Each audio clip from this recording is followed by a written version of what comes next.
Hello everyone, I hope you are having a nice time. As you know कि भारत दुनिया में सबसे तेजी से ग्रो करने वाला इकोनॉमी बना हुआ है। बट इस उभरती हुई महाशक्ति के एक जगह ऐसा भी है जहाँ अभी भी डेवलपमेंट नहीं हुआ है। जी हाँ, आपने सही पहचाना, हम बिहार के बारे में बात कर रहे हैं। वो बिहार जहाँ टैलेंट का कोई कमी नहीं है, जो कल्चरली बहुत रिच है, वो बिहार आखिर इतना पीछे कैसे हो गया? चलिए इस बारे में बात करते हैं। जब आप बैकग्राउंड देखिएगा बिहार का, तो आप पाइएगा कि एंशियंट समय में से ही बिहार पूरे भारत को डोमिनेट करते आया। मगध डायनेस्टी हो या मौर्यन डायनेस्टी हो या गुप्ता डायनेस्टी हो। शिक्षा के क्षेत्र में नालंदा यूनिवर्सिटी, विक्रमशिला यूनिवर्सिटी ने भारत के साथ साथ एशिया तक में धूम मचा कर रखा था। तो बिहार इस हद तक डोमिनेट करता था। आखिर बिहार इतना पीछे कैसे चला गया? चलिए इस बारे में बात करते हैं। जब आप अंग्रेज़ों के समय में देखिएगा तो आप पाइएगा कि उसी समय से बिहार पीछे होना शुरू हो गया था। अंग्रेज़ों ने बहुत सारा पॉलिसी लाया जिसके तहत बिहार को बहुत एक्सप्लॉइट किया गया।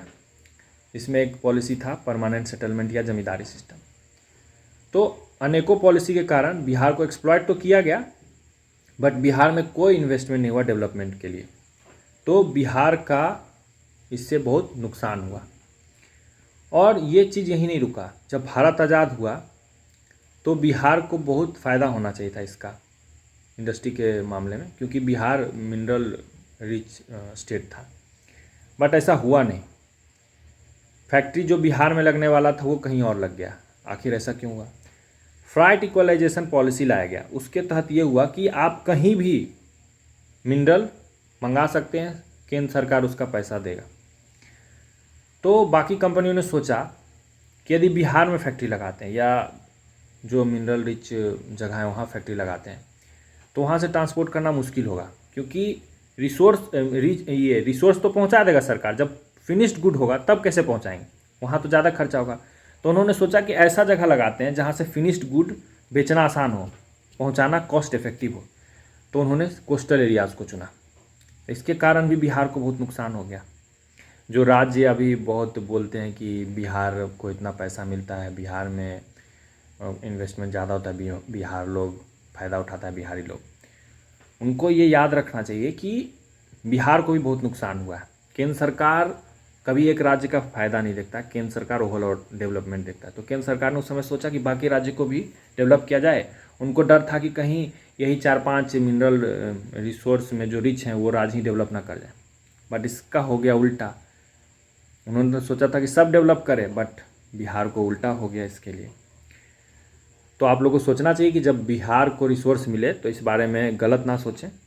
सोचें कि yes, little bit we deserve, कि ऐसा सिचुएशन हुआ था हम लोग के साथ। तो जब एक बार कोई चीज़ में हम लोग पीछे हो जाते हैं तो उसको कवर अप करना बहुत मुश्किल होता है। तो यही हुआ है, क्योंकि आपका ऑलरेडी फैक्ट्री कहीं लगा हुआ है तो वहाँ उनको चीज़ बनाना या वहाँ से कुछ भी करना, मैन्युफैक्चरिंग करना आसान पड़ता है। तो आगे भी फैक्ट्री वहीं लगते रहा, बिहार में नहीं लगा, तो इसका नुकसान बिहार को हुआ।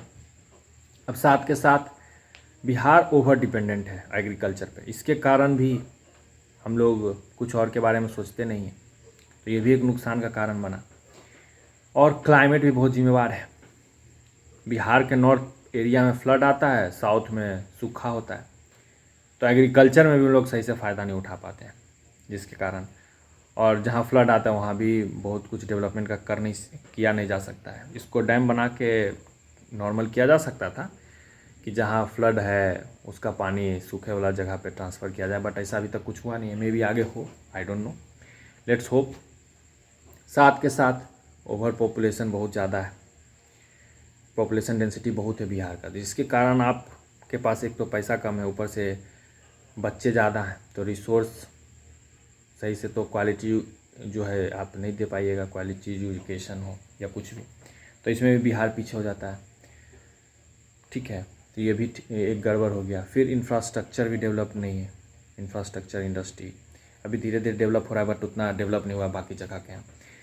आप जानती हैं कि इंफ्रास्ट्रक्चर जितना अच्छा होगा उतना वो इलाका में कॉस्ट बचेगा कंपनियों का। तो आपके यहाँ क्यों आएगा जब आपके यहाँ इंफ्रास्ट्रक्चर उतना अच्छा से डेवलप नहीं रहेगा? तो ये भी एक रीज़न है। साथ के साथ आपको यहाँ का स्किल भी उतना अच्छा से डेवलप नहीं रहता है। सरकारी स्कूल में लोग पढ़ते हैं, वहाँ पे ये सब नहीं बताया जाता है अच्छे से स्किल वाला चीज़, तो ये भी एक भारी पड़ता है बिहार पे। तो ये सब रीज़न है। ऊपर से यहाँ का जो इलेक्शन में जीतते हैं उसके बाद सही से काम नहीं हो पाता है। क्यों? क्योंकि कास्ट के आधार पे वोट देते हैं लोग, डेवलपमेंट के नाम पे नहीं। तो जो कैंडिडेट आएगा जाहिर सी बात है कास्ट वाला काम करेगा, कास्ट को खुश करने का कोशिश करेगा। उसको आप डेवलपमेंट के लिए या कानून व्यवस्था के लिए थोड़ी लाएं।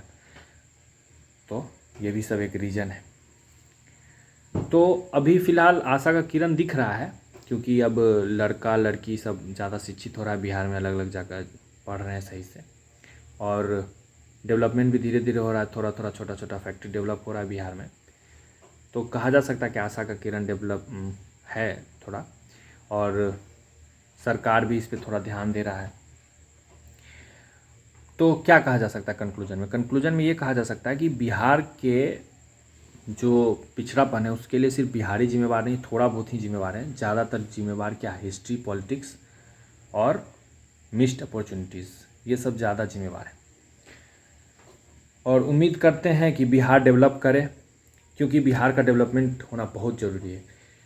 एक तो आप जानते हैं कि बिहार में लोग टैलेंटेड होते हैं थोड़ा, ठीक है ना, मजदूरी भी करते हैं तो अच्छा समय तक रह जाते हैं। तो सिर्फ मजदूरी करवाने के लिए बिहार रहेगा। बिहार का यदि टैलेंट सही से यूज हो, ह्यूमन रिसोर्स, जापान क्या फॉलो करता है प्रिंसिपल ह्यूमन रिसोर्स का, तो इतना बड़ा ह्यूमन रिसोर्स वेस्ट हो रहा है बिहार का। यदि बिहार का ह्यूमन रिसोर्स सही से यूज हो तो भारत को ही फाइनली बेनिफिट होगा। तो इस बारे में यदि केंद्र सरकार कुछ करे तो बहुत अच्छा हो। आई होप कि ऐसा कुछ हो, बिहार का ह्यूमन रिसोर्स सही से यूज हो पाए। आप लोग इस बारे में क्या कहना चाहते हैं कमेंट सेक्शन में ज़रूर बताएं। Thank you, have a nice day.